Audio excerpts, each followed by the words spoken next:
வணக்கம். வாழ்க வளத்துடன். அனைவருக்கும் என் பணிவான வணக்கங்கள்.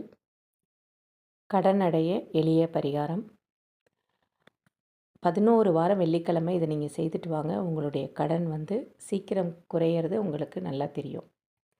என்ன பண்ணலாம் அப்படின்னு சொல்லி பார்த்தீங்கன்னா, வெள்ளிக்கிழமையில் அதிகாலையில், அதாவது பிரம்ம முகூர்த்த நேரத்தில் எழுந்து குளிச்சுருங்க. குளிச்சுட்டு பூஜை அறையில் தீபம் ஏற்றிட்டு வெள்ளை மொச்சை பயிரும் வெல்லமும் உங்கள் கையில் வச்சுக்கோங்க.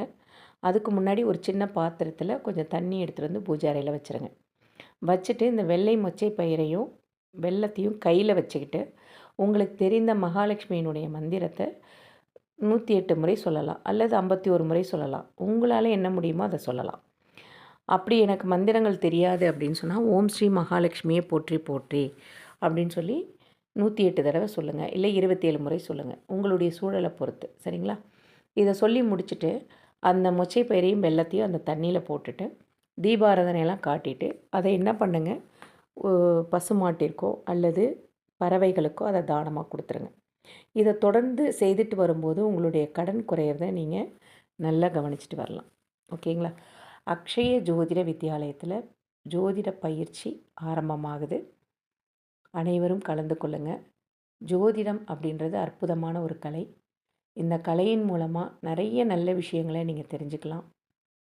உங்களுக்கு என்ன நேரம் இப்போ எப்படி இருக்குது, அதை எப்படி பயன்படுத்துறது, நம்மளுக்கு நேரம் நல்லா இருக்குது அப்படின்னா அந்த நேரத்தை எந்தெந்த விஷயங்களெல்லாம் நம்ம சேவ் பண்ணிக்கலாம். நம்மளுக்கு நேரம் சரியில்லாத நேரத்தில் எதன் மூலமாக நம்ம சூழலை சரி செய்து வெளியே வரலாம், இந்த மாதிரி விஷயங்கள் எல்லாம் நீங்கள் தெளிவாக புரிஞ்சுக்கலாம்.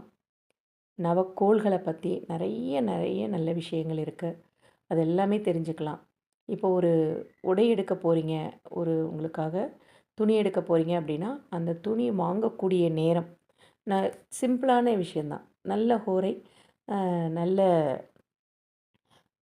தாராபலன் பார்த்து நீங்கள் வாங்கினீங்க அப்படின்னா அந்த துணி உடுத்தக்கூடிய நேரத்தையும் நீங்கள் அதே போல் நீங்கள் நேரத்தை பார்த்து உடுத்துனீங்க அப்படின்னா உங்களுக்கு அந்த துணி உடுத்தக்கூடிய அத்தனை நாட்களும் அந்த துணி கிழியிற வரைக்கும் உங்களுக்கு எவ்வளோ நல்ல விஷயங்கள் உங்களுக்கு நடக்கும் அப்படின்றத நீங்கள் கண்கூட பார்க்கலாம்.